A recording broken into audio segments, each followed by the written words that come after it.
આ કેસમાં આરોપી ઉપર આધાર હાઉસિંગ ફાઇનાન્સ લિમિટેડની અડાજણ શાખા ખાતે ખોટા દસ્તાવેજો રજૂ કરીને ₹20,66,995ની લોન હડપ કરવાનો આરોપ છે.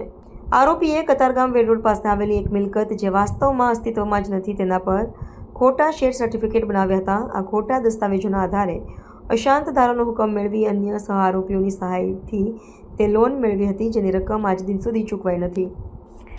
આ ગુનાની શંકા સામે આવતા પોલીસ કમિશનર શ્રી ગેહલોત દ્વારા આરોપીની ઝડપથી ધરપકડ કરવાની સૂચના કરવામાં આવી હતી. અડાજણ પોલીસ સ્ટેશનના પીઆઈ વીએ જોગરાણા દ્વારા કેસનું માર્ગદર્શન કરવામાં આવ્યું. સર્વેલન્સ પીએસઆઈ એનડી પટેલના નેતૃત્વ હેઠળ સર્વેલન્સ સ્ટાફની વિવિધ ટીમો દ્વારા આરોપીને શોધી કાઢવાનું કામ શરૂ કરવામાં આવ્યું હતું.